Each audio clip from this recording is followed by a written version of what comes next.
Olá a todos, eu me chamo Cristina. Vou apresentar para vocês um estudo realizado com espectroscopia. O tema do estudo é espectroscopia de infravermelho na determinação da textura do solo. Foi um estudo realizado por um grupo de mestres e doutores. No fim eu vou dar os créditos. E vamos começar. Então, gente, para a gente entender o desenvolver do estudo, nós precisamos entender primeiro o que é espectroscopia, certo? A espectroscopia é uma técnica de aferimento de dados físico-químicos através da transmissão, absorção ou reflexão da energia radiante incidente em uma amostra, certo? A intensidade da luz em diferentes comprimentos de onda chamamos de espectro.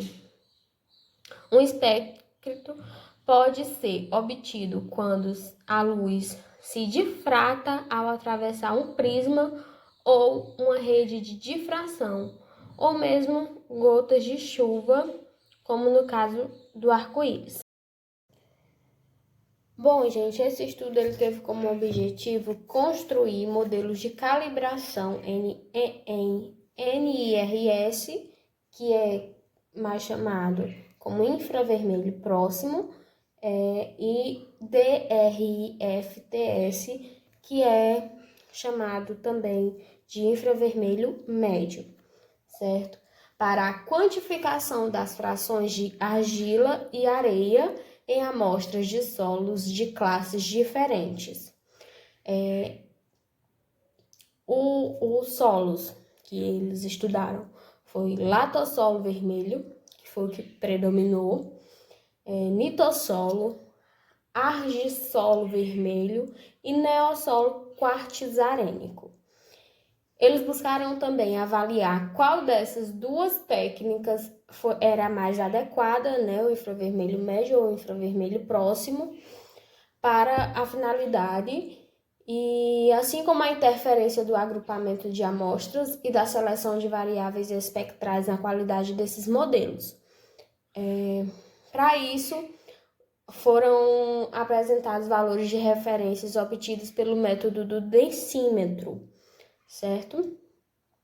Método largamente utilizado nos laboratórios de análise de solo. Foram correlacionados com valores de absorbância em infravermelho próximo e infravermelho médio pela ferramenta estatística PLS, tá? Obtendo-se altos coeficientes de determinação de 0,95, 0,90 e 0,91 para argila, silt e areia, respectivamente, tá? Isso confirma a aplicabilidade das amostras segundo a localização e a seleção de variáveis espectrais pouco influenciou na qualidade dos modelos. A técnica espectroscópica mais indicada para essa finalidade foi a infravermelho médio. Então, gente, foi utilizada a espectroscopia de infravermelho nesse estudo, certo? E aí nós vamos entender um pouco o que é a espectroscopia de infravermelho, né? Que no caso é uma técnica que pode render informação sobre a estrutura e a composição de fases amorfas. O que seria essa fase amorfa? Nesse estudo foi o solo moído, né? Sendo uma ferramenta útil na caracterização molecular de espécies inorgânicas. Mais de uma centena de amostras podem ser analisadas por dia com a possibilidade de alimentar um amostrador automático acoplado ao equipamento, certo? Os espectros de infravermelho são resultantes de diferentes tipos de vibração molecular, enquanto o espectro no infravermelho médio com refletância difusa apresenta os sinais referentes às vibrações fundamentais das moléculas, no infravermelho próximo, detectam-se as vibrações harmônicas e as combinações, certo? Então, gente, foram coletadas amostras superficiais de 0 a 10 centímetros de profundidade de solos de áreas experimentais pertencentes à Embrapa Arroz e Feijão e à Embrapa Pecuária Sudeste, localizadas respectivamente no Goiás e em São Paulo. Foram obtidas amostras dos solos sob diferentes utilizações naquele momento. Solo sob cultivo de arroz, feijão, café, banana e pastagens, além de solo sob vegetação nativa de cerrado, nas áreas da Embrapa Arroz e Feijão. Já na Embrapa Pecuária Sudeste, foram amostrados solos sob cultivo de cana-de-açúcar, alfafa, aveia e pastagens acrescentadas de amostras de matas com vegetação nativa de cerrado e mata atlântica. Foram analisadas 120 amostras, certo? 70 amostras da Embrapa Arroz e Feijão e 50 amostras da Embrapa Pecuária Sudeste. As áreas experimentais da Embrapa Feijão são constituídas em sua maior parte de latossolo vermelho, como eu falei no início, o solo que predominou, né? Mas amostras de solo foram coletadas também em nitossolo, certo? As coletas da Pecuária Sudeste foram no latossolo vermelho, que predominou, argissolo vermelho e neossolo quartzarênico, certo? Bom, gente, o que eles utilizaram para chegar aos resultados? O densímetro, né?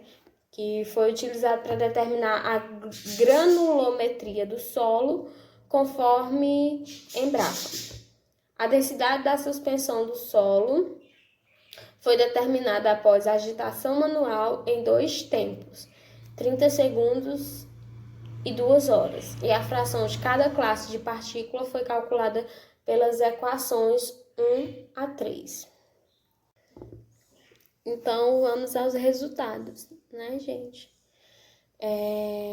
Nessa primeira imagem, mostra os resultados da análise granulométrica, né?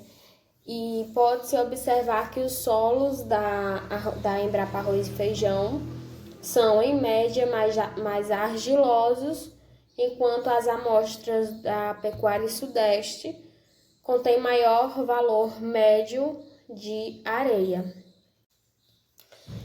Então, gente, nessa segunda imagem, na imagem ao lado, pode-se observar nos espectros obtidos pelo infravermelho médio, sinais referentes às ligações normalmente presentes em compostos que constituem a matéria orgânica do solo, né?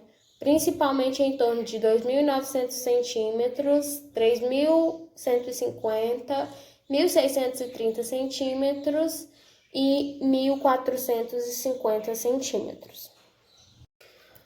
Bom, gente, como mostra o quadro 3, né, esse quadro, o primeiro, não houve melhora significativa nos resultados a partir da seleção de variáveis espectrais. Isso pode ser explicado pela impossibilidade de distinguir totalmente os compostos orgânicos de inorgânicos nos espectros de infravermelho, pois as mesmas ligações químicas podem estar presentes em ambos os tipos de compostos, tá? A seleção de bandas, nesse caso, provocou perda de informação, resultando em calibrações menos precisas. Bom, gente, no quadro 4, né, ao lado, o agrupamento amostral por localidade também não resultou em melhoria dos resultados preditos, devido à heterogeneidade das amostras e ao pequeno número de amostras pertencentes a cada um deles. Desse modo, reunindo-se todas as amostras, obtiveram-se modelos de predição mais complexos e mais robustos e coeficientes de determinação próximos de 1. Bom, gente, nessas outras figuras, mostra os valores preditos por modelos em infravermelho médio, certo? Os valores medidos por densintometria. São apresentados os valores preditos pelos melhores modelos, tanto com o uso da validação cruzada quanto da validação externa, certo? Observa-se que as amostras se aproximam da linha 1, onde os valores preditos são iguais aos medidos em toda a faixa analisada. Então, minha gente, para concluir aqui, a apresentação desse estudo, a espectroscopia de infravermelho é aplicável na rotina de análise granulométrica do solo, dentro da precisão necessária para a classificação dos solos, tendo vantagens sobre o método tradicional como rapidez, preparo de amostra reduzido, possibilidade de automoção e aumento do número de amostras analisadas por dia, certo? Outra conclusão: o número de amostras utilizado na construção do modelo de calibração interfere mais na qualidade dos resultados preditos do que a seleção de amostras e variáveis espectrais, sendo recomendável número maior de amostras para obter melhores resultados nas calibrações.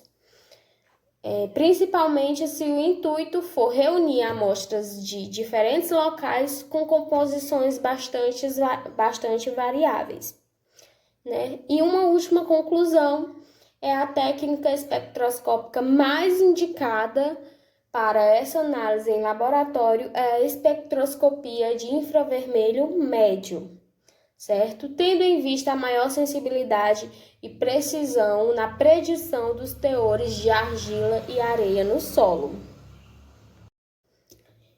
Então, gente, eu finalizo aqui a apresentação desse estudo que me chamou muita atenção. E vou deixar os créditos para os autores, os pesquisadores. Tatiana Mares Ferrares, que é mestra em Química Analítica, Wilson Tadeu Lopes da Silva, doutor em Química Analítica, Ladislau Martim Neto, doutor em Física Aplicada, Pedro Marques da Silveira, doutor em Fertilidade de Solo e Nutrição de Plantas, Beata Emoc Madari, doutora em Ciência do Solo e Nutrição de Plantas. Esse estudo ele foi publicado em 30 de janeiro de 2013 na revista Cielo Brasil. Então é isso, obrigada pela atenção.